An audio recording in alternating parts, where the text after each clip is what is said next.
My goal is to get your tests graded and your paper done definitely by Friday, but my goal is to try and get it done sometime on Thursday, but I can't promise you when. But you'll definitely get it by Friday morning, if nothing else. Okay, so let's look at our new guy. We are going to look at how to find volumes of revolution, but we're going to use a brand new method called the shell method. And let's show you what's going to happen. Let's suppose I have a function, y equals f of x, and it starts at this guy here, call him A, and he finishes as guy B. So the guy that we're going to be rotating is this area here. Nothing too surprising, except we are going to look at rotating a single curve about the y-axis. And you might think, oh, we've done tons of rotating of single curves about x and y-axis. That's what the disk method does. Well, not all the time. That's why we need a second method. If you wanted to rotate this shape about the y-axis, wouldn't you have to change this information? Instead of y equals a function of x, wouldn't you have to do x equals some function of y? And that isn't always possible. Can you imagine that y was actually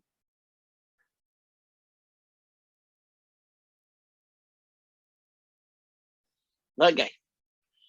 Could you take that equation and rewrite it as x equals a function of y? And the answer is no.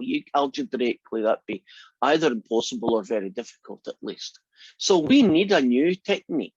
How do you rotate a shape that's given as y equals f of x from x equals a to x equals b? How do you rotate these kinds of shapes where all the information is in x's, but you're going to rotate it about the y-axis?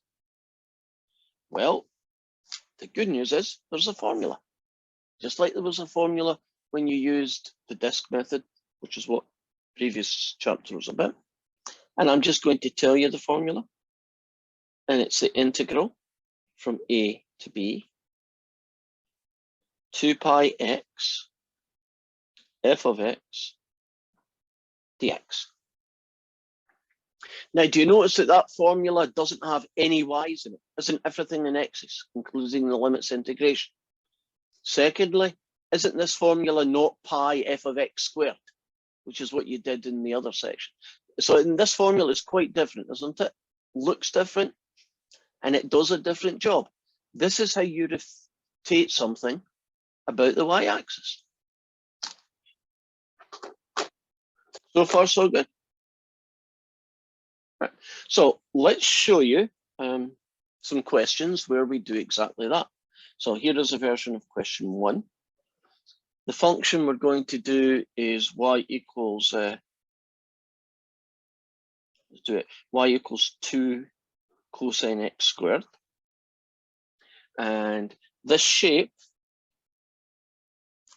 the thing we're going to rotate, is basically this fella.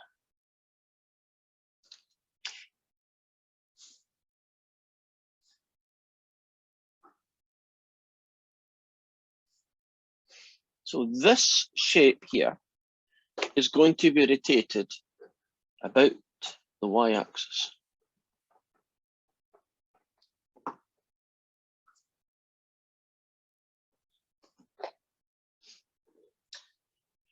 Now, the good thing about question 1 is that you're actually given the picture, so you basically don't need to create any of this, it's in front of you, right? So that makes life a lot easier, but you don't get every question like that. So step 1 is you use the formula. So it's from a to b, whoops, a to b of 2 pi x f of x dx. So stage 1 is just make sure you use the right formula. Step 2, put in the information. So x going from 0 to the square root of pi upon 2. You might think, what about that 2? Doesn't matter. They could even have rubbed it out and it wouldn't have changed. You're doing x's from 0 to x equals this ugly square root. 2 pi x. And the cosine of 2x squared is f of x. Are you happy about step 2 where you fill in what each of the terms are? 2 pi x, whatever f of x is. Looking good? Right, now, tidying up. I tend to pull out all the constants. So 2 times 2 is 4 and pi. And what that leaves me with is that, and the reason I prefer to do it this way, although you don't need to, is, isn't it just easier if you only have x's to worry about and don't have all these 4 pi's and 2 pi's and things floating around? They're still there, I'm just not using them right now. So now we have to focus on step 3, which is integrating that thing. Now, I hope you're looking at that guy and you're seeing that we can't just do it directly. Don't we have to use a technique? What's the technique or method to integrate x cosine x squared? U sub. Okay, and who is the u sub you're going to use? X squared. Right. And isn't it the cosine of ugly guy, and the ugly guy is your u sub? I'm using that wrong. Now, if we differentiate this with respect to x, we get 2x. When we do our crossover, and then divide everybody by 2x, you get that. You all comfortable about the u sub? Now, what we're going to do, right? I'm going to do an integral. It's going to be x. Cosine of x squared becomes cosine of u. The dx becomes 1 over 2x du. And do you see that x cancels this x? Agreed. See that 2, can't I cancel it with this 4 pi and get 2 pi? Are we comfortable about where that line came from? Okay, so continuing with this process. If you integrate cosine of u, right, if you find another word for it, if the antiderivative of cosine u, right, have the right cap on, what's the answer? There's a 50-50, you'll get it the right way around. Cosine u. Sine u. Sine u.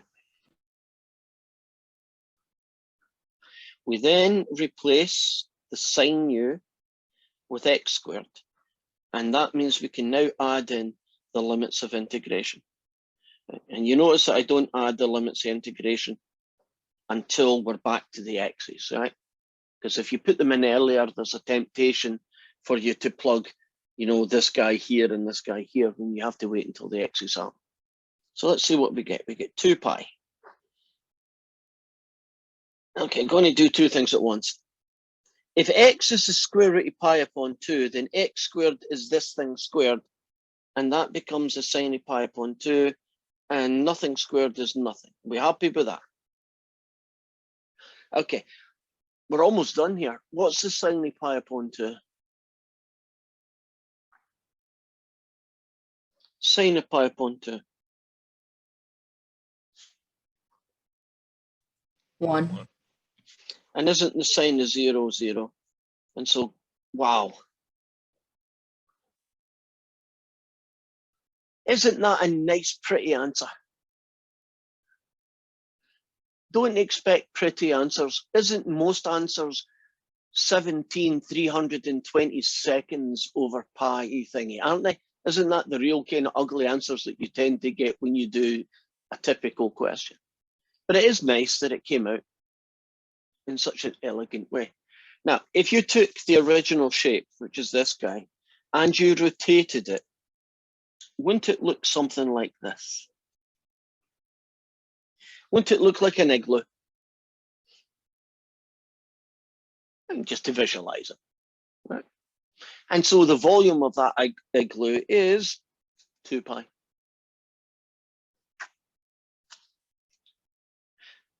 Are you comfortable with this? 1, 2, 3, 1 right, pick the formula. 2 plug in the numbers, 3 integrate. I think that went pretty well. Let's pick another one. Again, rotating about the y-axis still.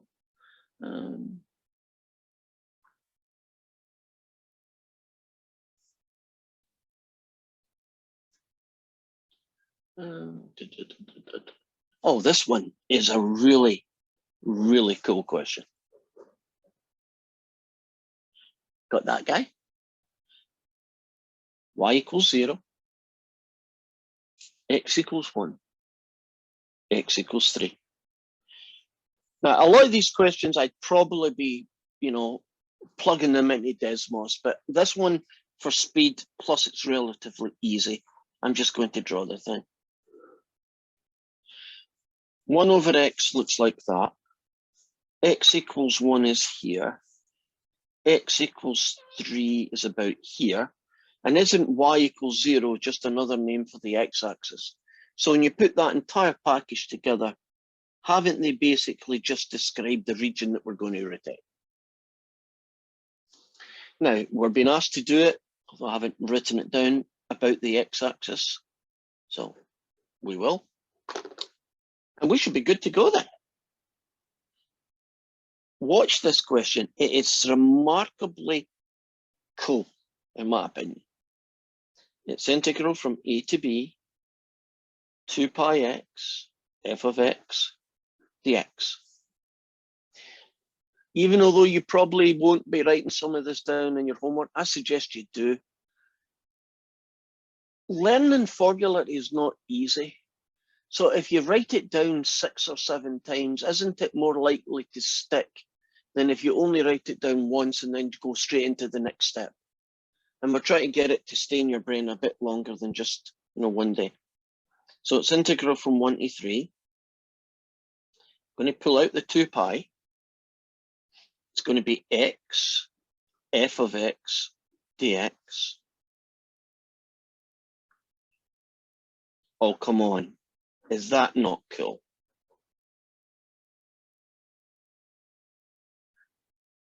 Oh man, how easy can an integral be? But I guess sometimes the simplest ones will catch it out. What's the antiderivative of 1? X. Right. So we evaluated it from 1 to 3, and can you trust me on this?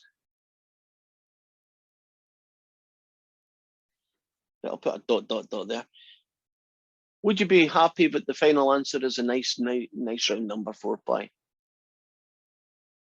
You can check it, but it is.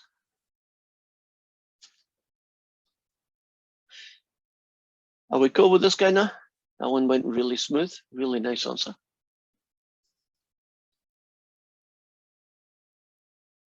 Let's set up, but not do question 5.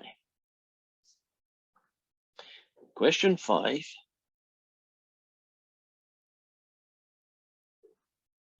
Looks something like this.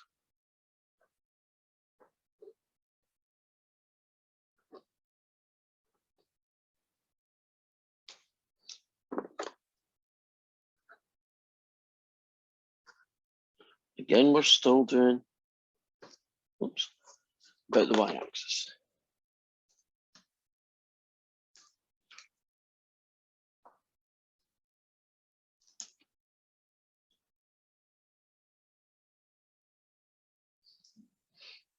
Now, what is y equals 0? What line is y equals 0?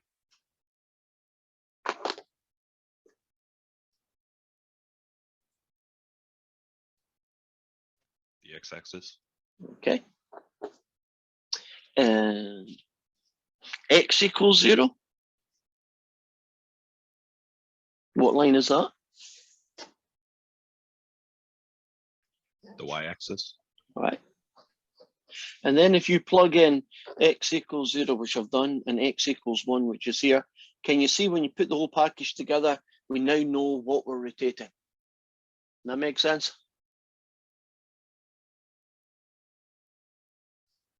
Okay. So the volume is the integral from a to b, 2 pi x f of x dx, 0 to 1, 2 pi x times 7e to the negative x squared dx. Pull out the 7, 2, that's 14 pi.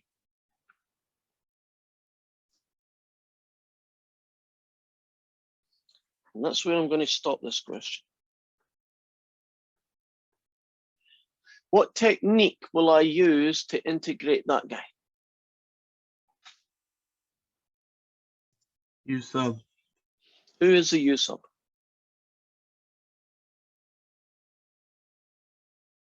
Negative x squared. Okay. You all comfortable about that? And you finish it in your own time. Okay. Let's move on. See if we can find something ugly. Something ugly.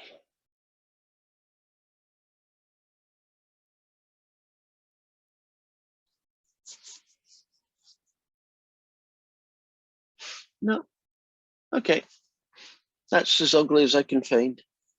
So we are now finished with rotating a single curve about the y-axis. Shouldn't we now rotate the area between two curves around the y-axis, right?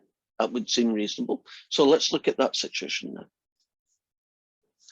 So instead of one curve, we're going to do the area between two curves. So let's have this guy called y equals f of x. Let's have the other one called y equals g of x. Let's say they start at some value x equals a and they finish at some value x equals b. And the area that's going to be rotated is this headless fish shape. Oh, and it's still going to be rotated about the y-axis. Hey guys, I did not prove that to you, nor did I make any attempt to. It's not that difficult to show you, but it's just a time issue. There are some cool videos on YouTube, nice animations and things that they would do a much better job. So if you're interested, certainly go and look at that.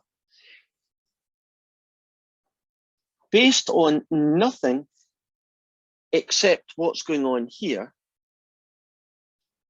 let's see if we can create the formula for this new situation. Okay, you know it's going to be an integral. What do you think the start and finish values are? Do you think they should be a and b again? Does that make sense? Yeah, and they are. What do you think 2 pi x f of x is going to change into? What's your gut feeling based on other things that have happened in the past? 2 pi y f of y. Oh, that's a good swap. And that's actually 2 the pi right x squared. 2 pi x. I'll keep that. What do you think f of x is going to become?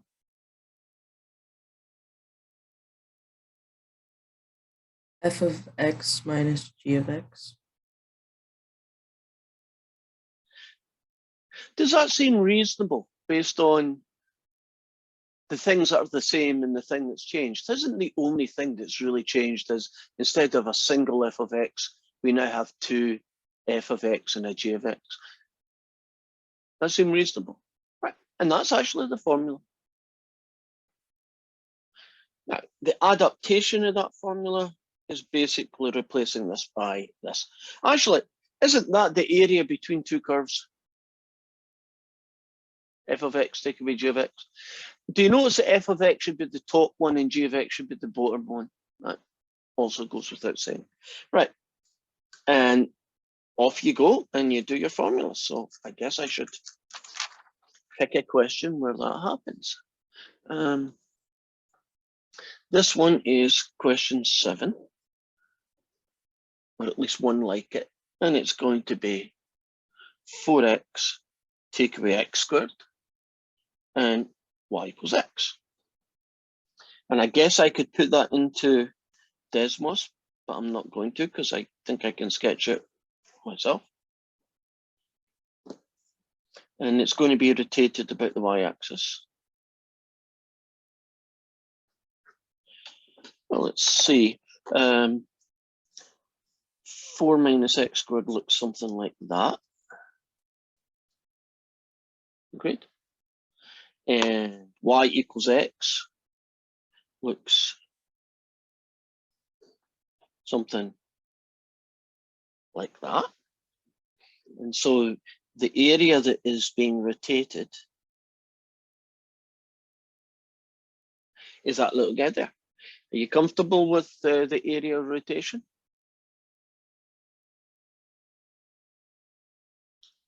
So far, so good. Now, I do need to know some numbers. That number there is 0. Can you imagine that we were in Desmos? Wouldn't we just read that number off? But since we're not in Desmos, how could I find the x coordinate where this line and curve meet? Algebraically, how could I find it? Substitute y for y. Yep, and can you trust me that it's 3? So you make this equal x and solve, and it ends up being 3.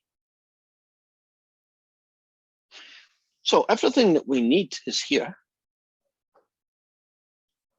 So the volume is going to be the integral from a to b, 2 pi x, f of x, take away g of x, d of x. So it's 0 to 3, everything in x's. 2 pi x. So there's only one decision, right? One thing to figure out, and we're pretty much over. Red or green? Which goes on top? Which goes first? Red or green? Red. Red. And the red one is what? 4x minus x squared. And you take away the green one. And then I do some tidying up. Probably pull out the 2 pi again. That guy, take away that guy, gets you what? 3x. Take away an x squared. We're looking at that. Okay, what should I do next? What should I do about the x, 3x minus x squared? Go ahead and integrate. Right now, or should I do Oh, some sorry. before? Yeah. Distribute and then integrate. Yeah, and when you integrate, isn't it just going to be some ugly power rule? And so the answer is 17 thirds pi, or some probably even uglier looking fraction than that. So I'm just going to dot, dot, dot, dot. So a single y equals f of x being rotated about the y-axis. The area between two curves still rotated about the y-axis. It's kind of what we've dealt with so far. As long as you set it up, right, visually, would you agree that it's pretty much a plug and chug? You got a formula, you plug in the stuff, and you do what you need to do to get the answer.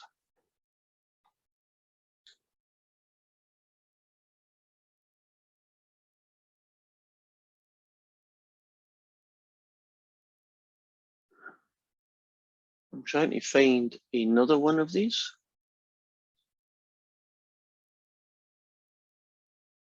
That's it. There might be another one, I just can't find it, but I mean, if you can do this one, you've got a template, right?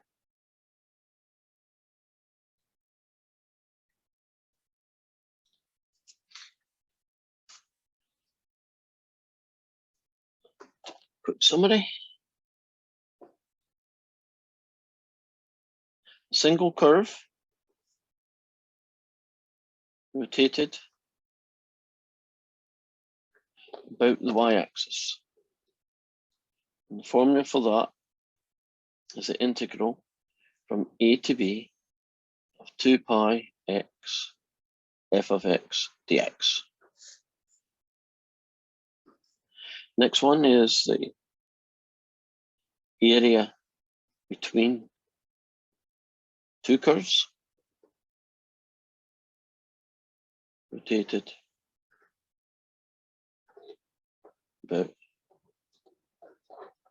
y-axis. And that formula is a to b 2 pi x f of x take away g of x dx. What do you think would happen if I got the f and x switched round? I picked them the wrong way round. What would you expect to happen to the answer? Be negative. Becomes a negative. Right. Wouldn't it be a negative but the right number? So if it was negative 5 pi, the right answer would be 5 pi. And can't you, when you realize that that's all you've done, can't you fix that by just, oops, and changing it to 5 pi and saying reverse the f and g? And in a test situation, then you don't need to do the whole question. Can you imagine that the whole question might have been, a U sub or something really messy, and it would take you, another 5 minutes to start again just because you have to switch it around. Just don't do it the first time, but you can imagine what you might have done if that had been the case. Now, there are two more guys that we're going to add to this list. We're going to do back to a single curve. The only difference is it's going to be rotated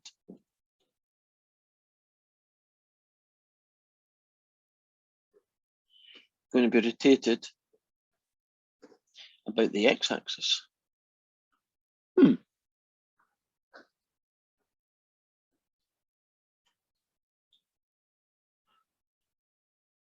Would you agree that the formula should look much more like number 1 if it's a single curve but rotated about the x-axis? What do you think the major difference in the formula would be compared to this one up here? If you take a single curve but this time rotate it about the x-axis, what do you think the difference would be? Swapping the axis with y's. Yeah.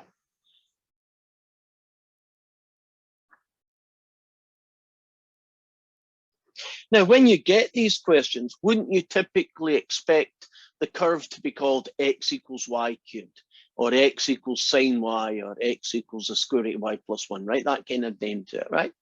And so it makes perfect sense. Then you could just replace that. And C and D, I like to use different letters. When you do x's, I like to say x from A to B.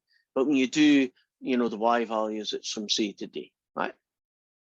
And since I want to have kind of all the formula in a list here, the last possible combination is going to be the area between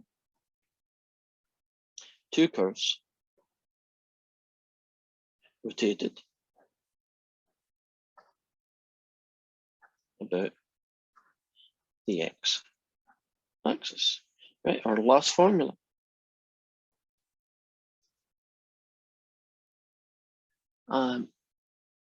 Anybody want to have a shot at that one?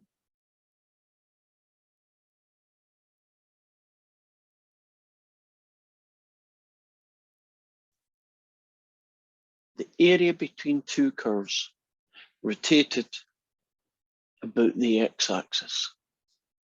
There's a big clue already on that piece of paper if you look in the right place.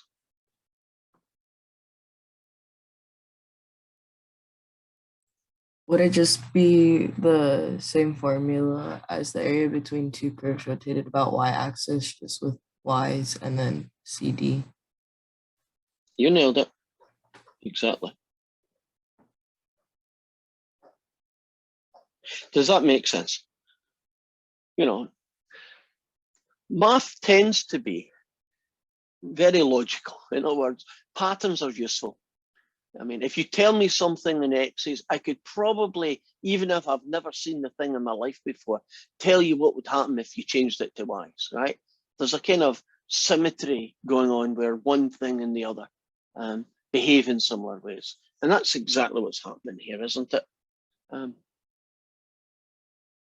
I don't think we ever did this. Did we ever do a question where you found the area between two curves, but the curves were like x equals y cubed and the other one was x equals sine y? In other words, it was kind of left to right instead of up and down. Did you ever do a question like that?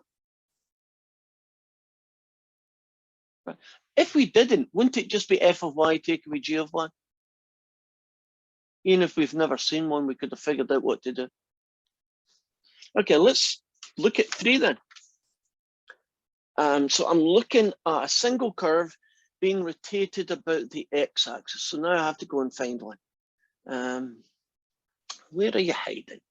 About the x-axis. Oh, right into the swing of things.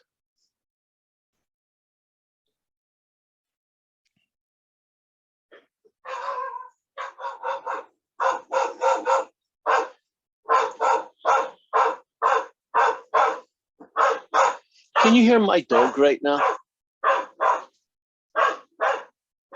That is Bailey. Yep. He is telling us that there's a leaf fell somewhere and he has to come in and tell me about it.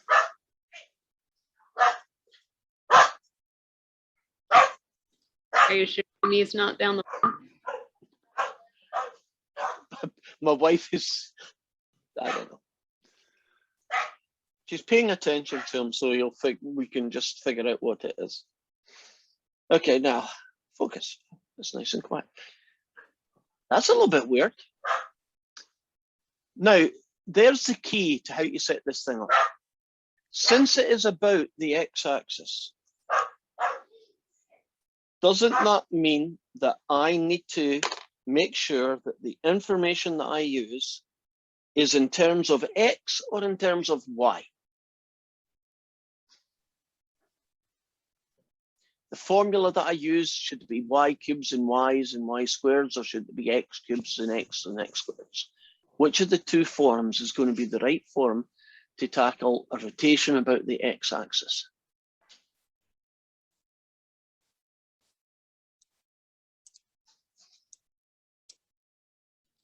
probably be easier with y equals 4 over x. Well, if you did y equals 4 over x, that means that you're writing the formula down in terms of x's, right? But if you do it in terms of x's, don't you have to rotate it about the y-axis then? And that's not the axis I want. That's what the problem is. You're right, algebraically, it would have been easier. But it's going to be that guy. Now, if you do a sketch of it, to sketch it, it might be useful to think of it as y equals, but can you trust me that that is also this guy?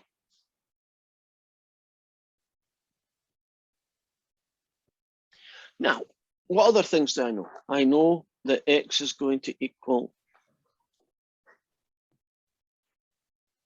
z. Bailey. Something not right here. Oh, yes, we are good. We have y equals 4, y equals 6, and x equals 0, which is this guy. So you put that whole picture together. Can you see the guy that we did? Now, since it's rotating about the x-axis, try and remember that everything, including the limits, have to be in terms of y. So now I can set it up. It's going to be the integral from c to d 2 pi y f of y dy.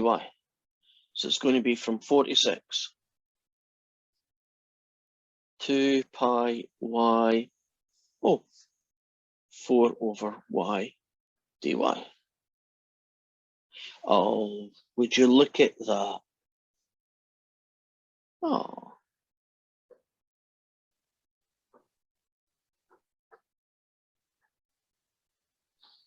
It's Bailey in to get praised for telling us, so I have to give him a quick scratch. There he goes.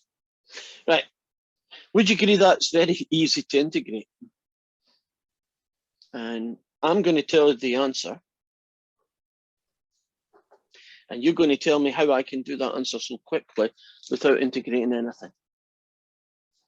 You don't, I mean, it's a cool little trick if you know it, but you don't need to know it if you don't find it easy. How do I know that the answer is 16 pi?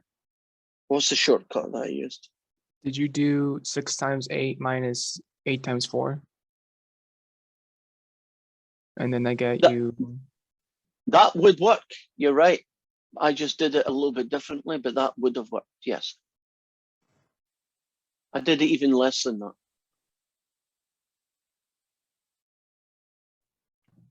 Did you do 6 minus 4 times 8? Yeah. So the difference between the start and finish is 2, and 2 times 8 pi. Can you think of that as just being a rectangle that's 2 wide and 8 pi tall? No, you're mad that you don't know that, but you know, it's kind of cool. I thought so anyway.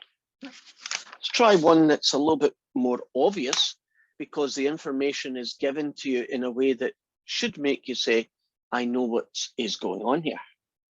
Here is question 13.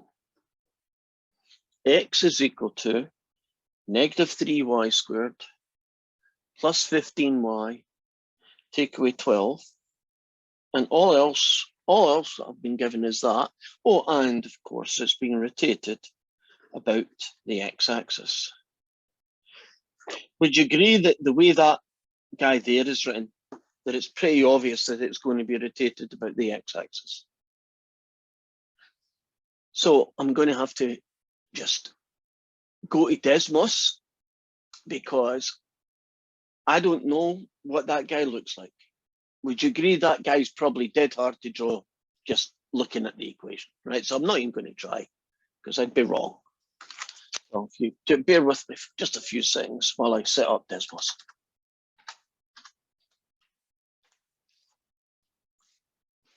Okay, so here we go.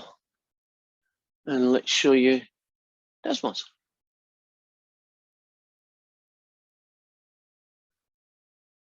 And I'm just going to type in x equals negative 3y squared. Now, I know it's a quadratic on its side. That's about all I can really say with any degree of certainty. And did I forget my square? Looks like I did. There we go. Would you agree it's a quadratic on its side? What is x equals 0 the same line as? Agreed. I saw your mouth move y-axis. Agreed.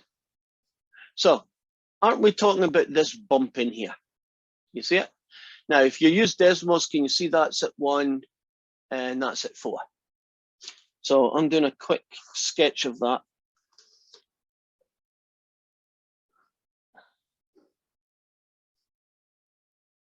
And I'm now returning back to our notes.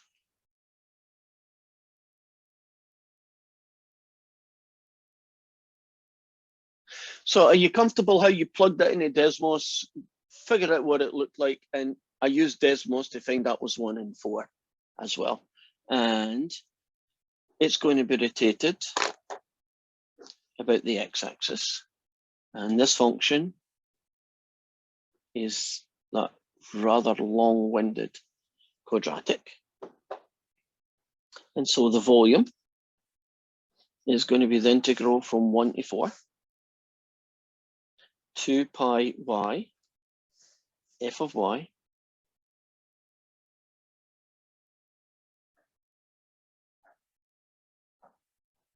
so far so good.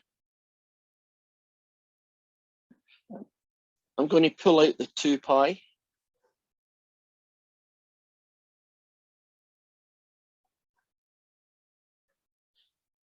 I'm doing this in 2 lines, but I think most people would end up doing what I'm about to do in just 1 line.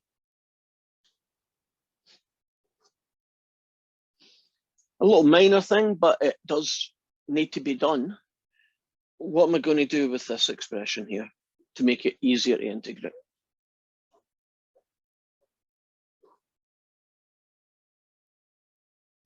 What am I going to do with this guy? Distribute the y. Okay.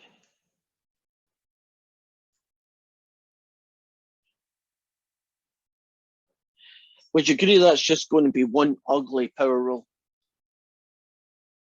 And probably some ridiculously ugly fraction of pi when you're finished. And will you put your last name in for attendance? And that's it. Hi and bye-bye. I'll hang about for any questions. But we did learn some cool stuff today.